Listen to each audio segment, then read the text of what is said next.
مفعول به وهو اسم ما وقع علیہ فعل الفاعل۔ مفعول به ایسا اسم ہے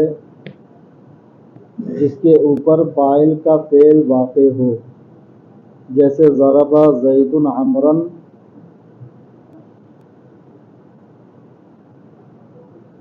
مفعول به ایسے اسم کو کہتے ہیں جس کے اوپر فاعل کا فعل واقع ہو۔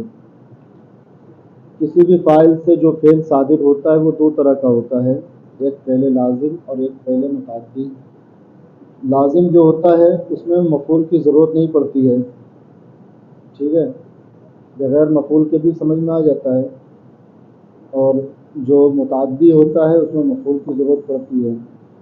تو مفعول کہتے ہیں جس کے اوپر فعل واقع ہو۔ ضرب زید، زید نے مارا، زید سے ضرب کا صدور ہوا۔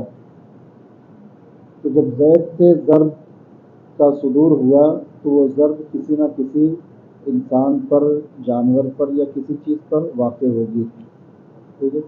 جس چیز پر وہ ضرب واقع ہو اسے مفعول به کہتے ہیں۔ جیسے ضرب زید عمرا میں عمرا ہے۔ قد یتقدم علی الفاعل، اور وہ مفعول کبھی مفعول به کبھی فاعل پر مقدم ہوتا ہے۔ کضرب عمرا زید، مارا عمر کو زید نے۔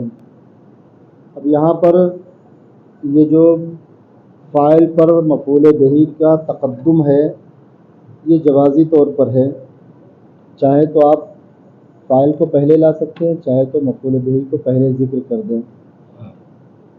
معنی میں کسی طرح کا کوئی فرق نہیں پڑے گا، نہ اعراب میں کوئی فرق پڑے گا۔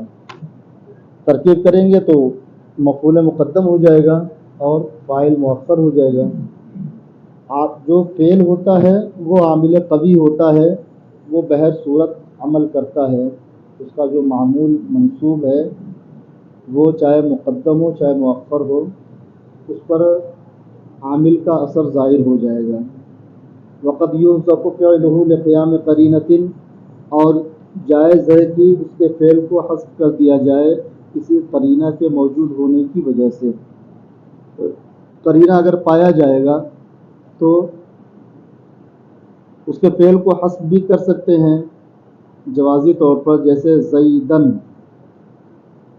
مفعول به کو ذکر کر دیا جائے اور جو اس کا عامل ہے اس کا فعل اسے حذف کر دیا جائے، لیکن یہ قرینہ پائے جانے کی صورت میں ہوگا۔ قرینہ اگر نہ پایا جائے تو اس وقت مفہوم متعین نہیں ہو پائے گا نا کہ زیدن کو منصوب بنانے والا کون سا ہے۔ جیسے کسی شخص نے پوچھا ہے کہ من اضربو، میں کس کو ماروں؟ من اضربو، میں کس کو ماروں؟ اس کے جواب میں کہا جائے زیدن، تو اب بتاؤ زیدن جب کہہ دیا جائے گا، صرف مفعول به کو ذکر کر دیا جائے گا، تو تم اس مفعول به سے کیا سمجھو گے؟ صرف زیدن کہنے سے کچھ معنی سمجھ میں آ رہا ہے؟ کیا سمجھ میں آ رہا ہے؟ یعنی زید کو تو مار، کوئی پوچھے گا کس کو میں ماروں تو جواب میں صرف مفعول به کو ذکر کیا گیا ہے، تو یہ من اضربو یہ قرینہ ہے۔ اس کے جواب میں، ایک سوال کے جواب میں چونکہ یہ مفعول به واقع ہو رہا ہے تو یہ